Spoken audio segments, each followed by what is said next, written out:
Գլաուկոմա, շաքարային դիաբետից առաջացող ցանցաթաղանթի ախտահարում, կարճատեսություն, հեռատեսություն, ռեֆրակցիոն խանգարումներ եւ այլն։ Աչքի հիվանդությունները բազմաթիվ են, տարբեր են բուժման ձևերն ու կիրառվող մեխանիզմները։ Միայն թե ժամանակին պետք է կանխել խնդիրը, չբախվելով անվերադարձ կուրության։ Ակնաբան Շուշանա Քաղցյանը հայկական ժամանակի հետ զրույցում մանրամասնում է աչքի հիվանդության տեսակներն ու բուժման ճանապարհները։ Ըստ նրա, կատարակտը բնական ոսպնյակի պղտորումն է, որը զարգանում է ինչ-ինչ պատճառներով։ Նրա խոսքով անգամ երեխաները կարող են բնածին ունենալ խնդիրը։ Կատարակտը բուժվում է վիրահատական միջամտությամբ, տեղադրվելով արհեստական թափանցիկ ոսպնյակ։ Իսկ ինչ է գլաուկոման։ Շուշանա Քաղցյանն ասում է, այն աչքի ախտահարումն է, որը բերում է տեսողական նյարդի ախտահարման։ Դա էլ կարող է բերել անվերադարձ կուրության։ Վերջինիս խոսքով թյուր է այն կարծիքը, թե գլաուկոման ակնային ճնշման բարձր լինելու դեպքում է առաջանում։ Գլաուկոման կարող է լինել նաև ցածր ճնշման, նորմալ ճնշման, օրինակ կարող պացիենտ ունենա, ենթադրենք 10 մմ սնտկյան ակնային ճնշում եւ ունենա գլաուկոմա եւ կարող է պացիենտ ունենա 30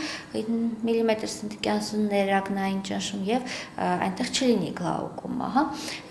Գլաուկոման դա կոնկրետ դա օպտիկական նյարդի ախտահարումն է։ Մասնագետի խոսքով տարածված ակնային հիվանդությունների շարքին է դասվում նաեւ դիաբետից առաջացող ցանցաթաղանթի ախտահարումը, որը եւս կարող է հանգեցնել տեսողության կորստի։ Նա նման խնդիրներ ունեցող մարդկանց հորդորում է. Տարին 2 անգամ 6 ամիսը 1 պարտադիր դիմել ակնաբուժի եւ անպայման նշել եւ շեշտել եւ պացիենտները եւ բժիշկները նշեն, որ պետք է կատարվի ակնահատակի զննություն, քանի որ այդ պես հսկվելով մենք կանխարգելում ենք նաեւ դիաբետի հետևանքով առաջացող բարդությունների զարգացումը։ Ըստ ակնաբանի, կարճատեսության եւ հեռատեսության խնդրին հիմնականում երիտասարդներն են բախվում, հաշվի առնելով, որ նրանք առավել շատ են օգտվում նորագույն տեխնոլոգիաներից։ Ես իմ բոլոր պացիենտներին խորհուրդ եմ տալիս ինչքան հնարավոր է երեխաներին հեռու պահել ամեն տեսակի գադջետներից, որտեղ հիմքում այդ ամբողջի ընկած դրա շատ օգտագործումը։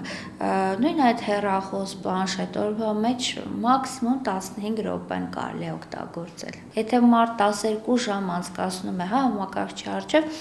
նա պետք է օգտվի այդպիսի միջոցներից, որոնք իրեն կպաշտպանեն որոշակի օրեն։ Սակայն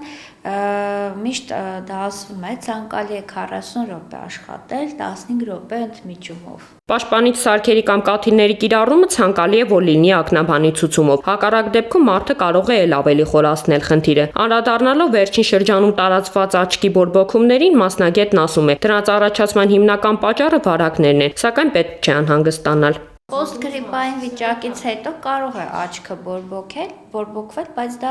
իրենից լուրջ վտանգ չի ներկայացնում, սակայն ամեն բորբոքման հետևից էլ պետք է գնալ։ Այս բaragam, եթե օրինակ ORV-ը զարգացավ, հետո աչքը զգում է պացիենտ, որ ինչ-որ բան կատարում է աչքի հետ կամ արտադրություն է գալի,